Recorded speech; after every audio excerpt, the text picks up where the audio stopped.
আসসালামু আলাইকুম। হঠাৎ করেই সিআইএ প্রধান হাজির হয়েছেন মিশরের রাজধানী কায়রোতে, যেখানে আলোচনা চলছে হামাস এবং ইসরায়েলের মধ্যে একটি স্থায়ী যুদ্ধবিরতি কার্যকর করার ব্যাপারে। তো সিআইএর প্রধান যখন কায়রোতে হাজির হয়েছেন, তখন বোঝা যাচ্ছে যে মার্কিন যুক্তরাষ্ট্র খুবই সিরিয়াস একটি যুদ্ধবিরতির মধ্যে যেতে।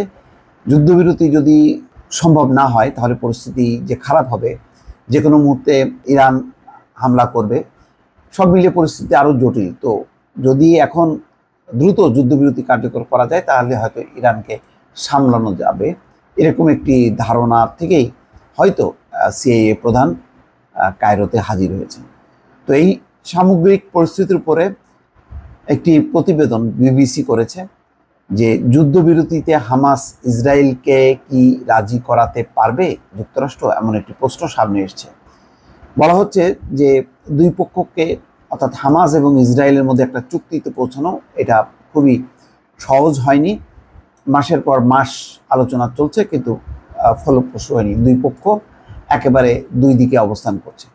তবে এমন একটা চুক্তির জন্য আন্তর্জাতিক চাপ বেড়ে চলেছে। গাজায় যুদ্ধবিরতির চুক্তির জন্য চেষ্টা চালিয়ে যাচ্ছে যুক্তরাষ্ট্র। দেশটির কেন্দ্রীয় গোয়েন্দা সংস্থা সিআইএর প্রধান উইলিয়াম বার্নার্সকে মিশরের রাজধানী কায়রোতে পাঠাচ্ছেন প্রেসিডেন্ট জো বাইডেন, যেখানে চুক্তির লক্ষ্যে নতুন আলোচনায় অংশ নেবেন তিনি। ইসরায়েলের সঙ্গে চুক্তির ক্ষেত্রে কিছু দাবি ছিল হামাস, যেমন গাজায় স্থায়ী যুদ্ধবিরতি, উপত্যকা থেকে ইসরায়েলি সেনাদের পুরোপুরি প্রত্যাহার করে নেওয়া এবং ইসরায়েলের হামলার মুখে উত্তর গাজা থেকে পালিয়ে যাওয়া ফিলিস্তিনিদের আবার নিজের এলাকায় ফেরার সুযোগ দেয়া। এখনও এসব দাবিতে অনড় রয়েছে হামাস। ইতিমধ্যে হামাসের প্রধান যে ইসমাইল, তার 3 সন্তান এবং নাতি নাতনিকে হত্যা করেছে ইসরায়েল। তারপরেও হামাস তার অবস্থান থেকে একেবারেই বিচ্যুত হয়নি। গাজা ইস্যুতে ইসরায়েলের প্রধানমন্ত্রী বেনিয়ামিন নেতাহু মাটি কামড়ে পড়ে আছে।